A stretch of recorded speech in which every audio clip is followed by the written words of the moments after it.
Why you keep falling for the wrong people. Part 1. The romantic illusion. How do we choose the people we fall in love with? In the modern world, under the ideology of romanticism, you are told to do one thing above all else: trust your feelings. Love is framed as a mutual ecstasy, the magical discovery of a beautiful person, inside and out, who has the rare capacity to make us happy. The romantic attitude sounds warm and kind.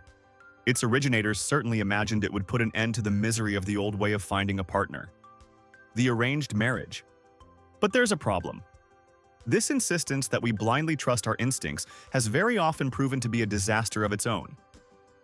Respecting those special feelings we get in nightclubs, at train stations, or swiping through apps hasn't necessarily made our unions any happier than the medieval couple, shackled together by royal courts trying to preserve a slice of ancestral land. When it comes to underwriting the quality of our love stories, instinct has been little better than cold calculation. Part 2. The danger of familiarity.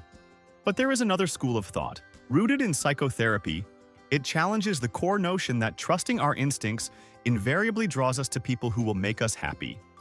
That's because we don't fall in love, first and foremost, with those who care for us in ideal ways. We fall in love with those who care for us in familiar ways. And there can be a profound difference between the two. Adult love is modeled on a template created in childhood.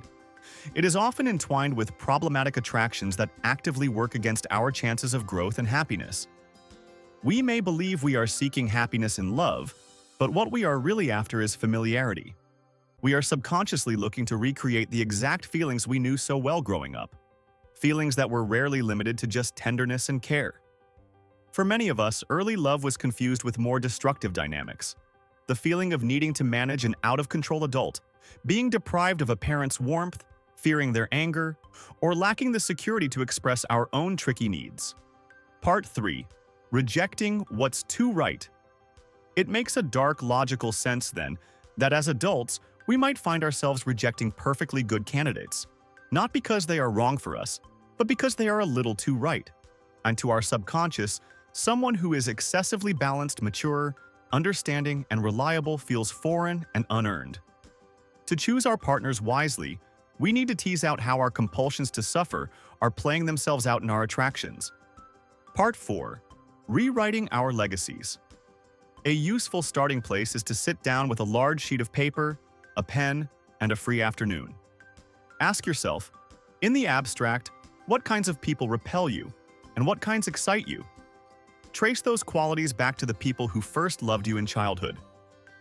Ask yourself honestly, are your impulses truly aligned with what will make you happy?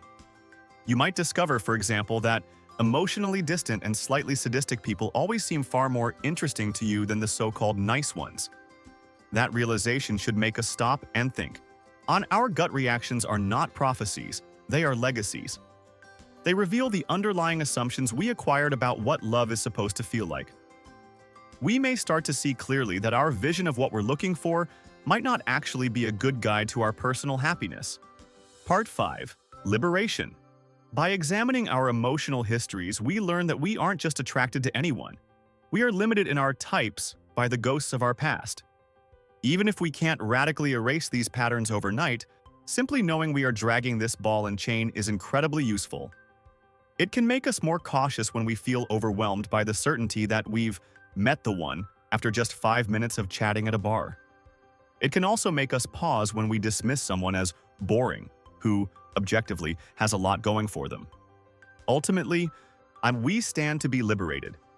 We can learn to love people entirely different from our initial types when we realize that the qualities we desire, and the ones we fear, don't have to exist in the same toxic constellations we encountered in childhood. We can learn to understand our past, and in many ways, finally free ourselves from it.